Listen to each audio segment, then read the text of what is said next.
வணக்கம். All in one zone devotion சேனலுக்கு உங்களை அன்புடன் வரவேற்கிறேன். இன்னைக்கு நம்மளுடைய சேனலில் சனி பகவானை பற்றி பார்க்க போகிறோங்க. சனி பகவானின் சிறப்பு, அதாவது நம்முடைய பாவங்களை போக்கும் சனி பகவான், அவரை பற்றி முழு விவரமாக நம்ம இன்னைக்கு பார்க்கலாம்.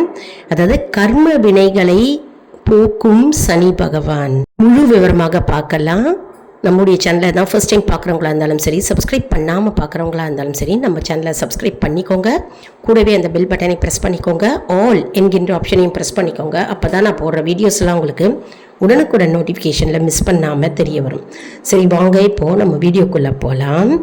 அதாவது பாவங்களை போக்கும் சனி பகவான், அவரை பற்றி நம்ம இப்போ பார்க்க போகிறோம். பாவங்களை எப்படி போக்குவார் சனி பகவான்?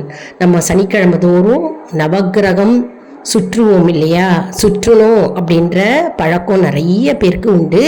ஆனால் அப்படி சுற்ற சுற்ற நம்முடைய தாக்கங்கள், சனியின் தாக்கங்கள், சனி பகவானின் தாக்கங்கள் நீங்கும் என்பது ஐதீகம்.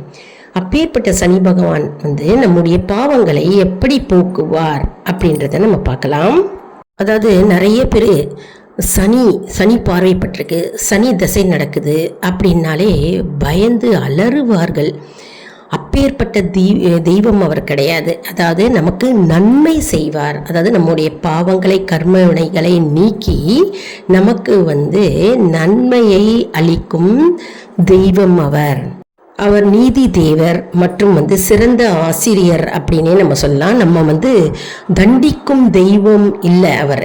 ஆனால் நம்முடைய கர்ம வினைகளை, பாவங்களை நீக்கி நமக்கு நன்மை தருகின்ற ஒரு அற்புதமான தெய்வமே அப்படின்னு சொல்லலாம். சரி, எப்படி அவர் நம்முடைய கர்ம வினைகளை தீக்குவார் அப்படின்றதை இப்போ நம்ம பார்க்கலாம். வீடியோவை ஸ்கிப் பண்ணாமல் பாருங்கள். அப்போ தான் உங்களுக்கு டவுட்ஸ் இல்லாமல் புரிய வரும். அதாவது முதல்ல நம்முடைய கர்ம வினைகளை, அதாவது கர்ம வினைகளுக்கு ஏற்ற நமக்கு பலன் தருகின்ற ஒரு அற்புதமான தெய்வம் தான் சனி பகவான். அதனால் அவர் நம்மை தண்டிக்கும் தெய்வம் கிடையாது. நம்ம கர்ம வினைகள், நம்ம என்ன கர்ம வினைகள் செய்திருக்கிறோமோ அதற்கு ஏற்றாற்போல் நமக்கு பலன்களை தருவார் அப்படின்னே நம்ம சொல்லலாங்க. இரண்டாவதாக, நம்மிடம் இருக்கும் ஆணவம் மற்றும் தீய குணங்களை நீக்கி நமக்கு நல்வழியை காட்டுவார் அப்படின்னே சொல்லலாம். நம்முடைய ஆணவத்தை அகற்றும் தெய்வமாக அவர் திகழ்கிறார். மூன்றாவதாக, வசதியே இல்லாதவர்கள் செய்யும் என்ன வழிபாட்டை செய்கிறார்களோ சனி பகவானுக்கு அதை திருப்தியுடன் அவர் ஏற்றுக்கொள்வாராம். அப்படிப்பட்ட சனி பகவான். அதாவது வசதி இருக்கிறவர்கள் என்ன செய்வாங்க, ஹோமம் பண்ணி சனி தோஷ நிவர்த்தி அப்படின்னு ஹோமம் செய்வார்கள். வீட்லேயோ செய்வார்கள், அப்படின்லாம் கோவிலில் பணம் கட்டி செய்வார்கள்.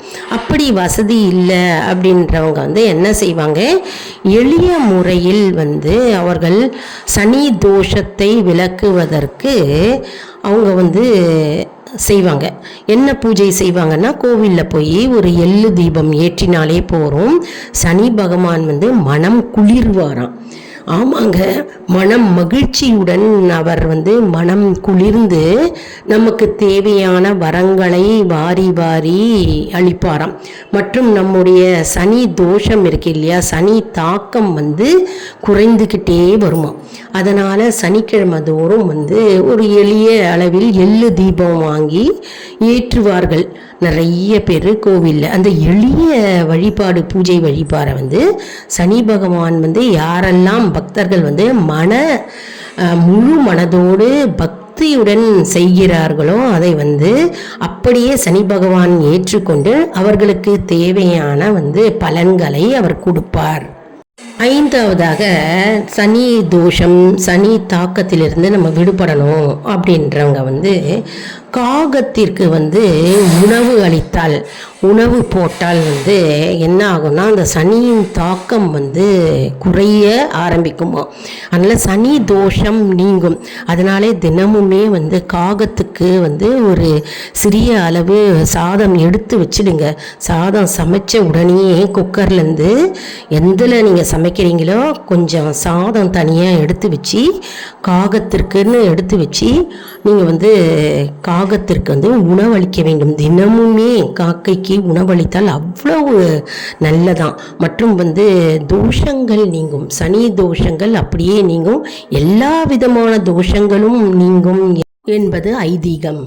ஆறாவதாக ஏழை எளியோருக்கு மற்றும் வந்து ஊனமுற்றோர்களுக்கு வந்து நம்ம சிறிய அளவில் நம்ம செஞ்ச உதவி, என்ன உதவியானாலும் சரி நம்ம செய்கிறோம் இல்லையா, அந்த உதவி வந்து சனி பகவானுக்கு மிகவும் பிடித்ததாக கருதப்படுகிறது.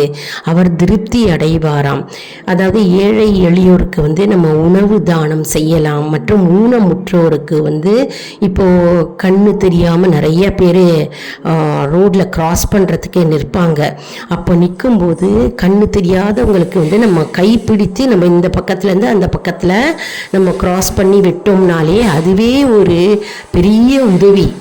அதனால் வந்து சனி பகவான் வந்து அவர் வந்து திருப்தி அடைவாராம். அதாவது அது ஒரு புண்ணிய செயலாகும் இல்லையா. அதே மாதிரி ஏழை எளியோருக்கு வந்து உணவு தானம், ஏதாவது நம்மளால் முடிந்தது வாரத்தில் சனிக்கிழமை அன்றே 2 சாப்பாடு பொட்டலம் அல்லது 3 பேக்கெட்ஸ், ஃபுட் பேக்கெட்ஸ், அப்படி இல்லைனா 1 பேக்கெட் உங்களால் எவ்வளவு முடியுதோ நம்ம வந்து சனிக்கிழமை அன்னைக்கு தான தர்மம் செஞ்சோம்னா அது வந்து சனி பகவானின் திருப்தியை கொண்டு போய் சேர்க்கும். அதன் மூலம் நம்முடைய தோஷங்கள், எல்லா விதமான தோஷங்கள் நீங்கும், சனி தோஷங்களும் நீங்கும் என்பது ஐதீகம். ஏழாவதாக நம்ம என்ன பார்க்க போகிறோம்னா விநாயக பெருமானையும் ஆஞ்சநேயரும் நம்ம வந்து தினசரி வழிபட்டால் வந்து சனி தோஷம் வந்து நீங்குமோ, சனியின் பாதிப்பு வந்து குறையும் என்று சொல்லப்பட்டிருக்கிறது. அதாவது தினம்தோறும் நம்ம வந்து முதல் கடவுளான விநாயக பெருமானை நம்ம வந்து நினைத்து வேண்ட வேண்டுங்க. மற்றும் ஆஞ்சநேயரை தினமுமே கும்பிடுறது ரொம்பவே நல்லது. உங்களால் முடிஞ்ச அளவு ஆஞ்சநேயர் ஸ்லோகம் சொல்லலாம். ஓம் அனுமதி நமக அப்படின்ற மந்திரத்தை வந்து நீங்கள் 21 முறை அல்லது 108 முறை உச்சரிக்கலாம். அப்படின்னா ராமா ராமா ராமான்னு சொல்லலாம். விநாயக பெருமானை வந்து ஓம் விநாயகரே போற்றி அப்படின்னு ஈஸியான ஒரு மந்திரத்தை நீங்கள் வந்து தினம்தோறும் சொல்லலாம். விநாயகரத்தை செய்வித்துட்டு ஆஞ்சநேயரை நீங்கள் வந்து வழிபட வேண்டும். அப்படி செஞ்சால் சனி தாக்கத்திலிருந்து அப்படியே விடுபடலாம். எட்டாவதாக நம்ம வந்து பயத்துடன் வணங்காமல், பயம் இருக்குது அப்படின்னு பயந்துட்டே நம்ம வந்து வணங்காமல் வழிபடாமல் நம்ம வந்து நம்முடைய குற்றங்களை நீக்குவதற்காக நம்ம வழிபடுகிறோம். நம்ம தெரிந்தோ தெரியாமலோ செய்த பாவங்கள், அறிந்தோ அறியாமலோ செய்த பாவங்கள் அதெல்லாம் நீங்கணும் அப்படின்ற மன எண்ணத்துடன் வந்து நம்ம வந்து பகவானை செய்வித்து நம்ம வந்து தொழ வேண்டும், பூஜை செய்ய வேண்டும். அதனால் நமக்கு வந்து என்ன ஆகும்னா நம்முடைய அனைத்து தோஷங்களும் நீங்கும் என்பது நம்பிக்கை. அதாவது எல்லாருமே வாழ்க்கையில் வந்து நம்ம எப்படியோ ஏதாவது ஒரு சிறிய ஒரு தவறுகள், அதாவது பாவங்கள் செஞ்சுருப்போம். ஒரு எறும்பையாவது நம்ம அடிச்சிருப்போம், இல்லை மிதிச்சிருப்போம், ஏதாவது ஒரு பாவம் தெரிந்தோ தெரியாமலோ செஞ்சுருப்போம் இல்லையா. அதெல்லாம் வந்து நீங்க வேண்டும். எல்லா பாவங்களும் தோஷங்களும் நீங்கணும் அப்படின்னா நம்ம பகவானை சரணடைய வேண்டும். நம்பிக்கையுடன் பக்தி சிரத்தையுடன் நம்ம வேண்டிக்க வேண்டும். வேண்டினாலே, நம்ம பூஜை செய்தாலே, மனமுருக நம்ம வந்து பிரார்த்தனை செய்தாலே நம்முடைய சனி தோஷம் மற்றும் சனி தாக்கத்திலிருந்து நம்ம விடுபடலாம். மற்றும் வந்து பயத்துடன் நம்ம வந்து வழிபடக்கூடாதுங்க. நம்முடைய பிழைகளை திரித்து கொள்வதற்காக அந்த உணர்வுடன் நம்ம வந்து வழிபட வேண்டும். நம்ம பிழை செஞ்சிட்டோம், அதை நம்ம திருத்திக்கணும், நம்ம மேலும் மேலும் நம்ம எந்த தவறுகளும் நம்ம செய்யக்கூடாது அப்படின்ற மன எண்ணத்துடன், அந்த எண்ணத்துடன், அந்த உணர்வுடன் நம்ம வந்து பகவானை வழிபட வேண்டும்.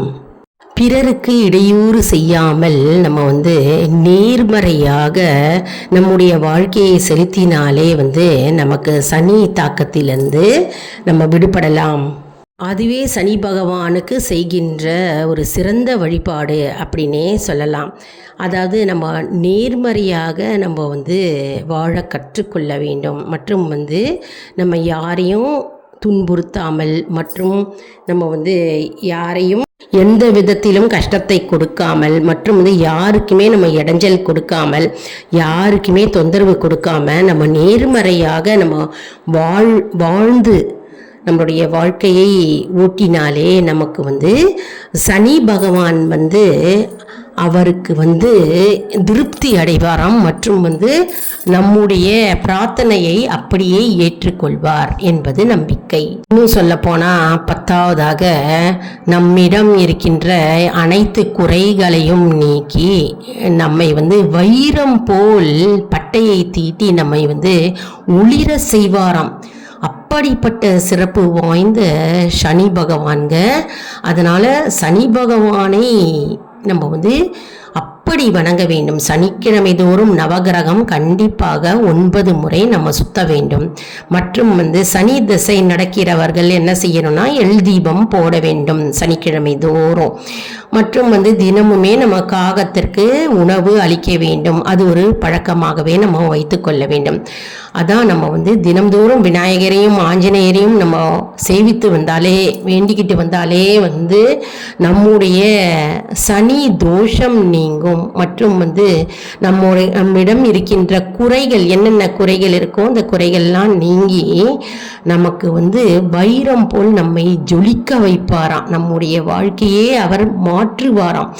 நம்முடைய வாழ்க்கை நன்மை உள்ளதாக சிறப்பு வாய்ந்த வாழ்க்கையாக சனி பகவான் மாற்றுவார். நம்மை ஒளிரச் செய்வார். அப்படிப்பட்ட அற்புதமான சக்தி வாய்ந்த சனி பகவானை நாம் அனைவரும் தொழுது அவருடைய அருளை நாம் அனைவரும் பெறுவோம். இன்னைக்கு சனிக்கிழமை இல்லையா? நம்ம சனி பகவானை பற்றி நம்ம கேட்டாலே நம்முடைய சனி தோஷங்கள் நீங்கும், பாவங்கள் நீங்கும் மற்றும் எல்லா விதமான தோஷங்கள் நீங்கும். அதனால தான் நம்முடைய பாவங்களை நீக்கும் சனி பகவான் அப்படின்னு நான் ஆரம்பத்திலேயே நான் சொன்னேன். இந்த வீடியோ உங்களுக்கு மிகவும் பயனுள்ளதாக இருக்கும் என்று நான் நம்புகிறேன். இந்த வீடியோவுக்கு ஒரு லைக் கொடுங்க. இதை மற்றவர்களுக்கும் ஷேர் செய்யுங்கள், அவர்களும் பலனடையட்டும். மேலும் ஆல் இன் ஒன் ஜோன் அன்பர்களுக்கு ஒரு அன்பான வேண்டுகோள், நம்முடைய கம்யூனிட்டி போஸ்டில் கேள்வி பதில் நேரம் வருங்க. அந்த கேள்விகளுக்கு பதில் தாங்க. இதன் மூலம் நம்முடைய ஆன்மீக பயணம் எப்படி இருக்கிறது என்பதை நாம் தெரிந்து கொள்ளலாம் இல்லையா? இது சப்ஸ்கிரைப் செய்தவர்களுக்கு மட்டுமே தெரிய வரும். அதனால் நம்முடைய சேனலை மறக்காமல் சப்ஸ்கிரைப் செய்து கொள்ளுங்கள். அடுத்த வீடியோவில் வேறொரு தலைப்புடன் உங்களை சந்திக்கிறேன். நன்றி, வணக்கம். மேலும் நம்முடைய வீடியோஸ் ஒவ்வொன்றும் அப்லோடு பண்ணும்போது ஆன்லைன் ஷாப்பிங் ஜோன் இருக்குங்க. அதை ப்ரெஸ் பண்ணிங்கன்னா ஷாப்பிங் ஓப்பன் ஆகும். நீங்கள் என்ன ப்ராடக்ட்ஸ் வேணுனாலும் இதன் மூலமாக நீங்கள் வாங்கிக்கலாம். ஆன்லைன் ஷாப்பிங்கை ப்ரெஸ் பண்ணிங்கனாலே போதுங்க. ஆன்லைன் ஷாப்பிங் செய்கிறவங்களுக்கு இது ரொம்பவே ஈஸியாக இருக்கும். நன்றி, வணக்கம்.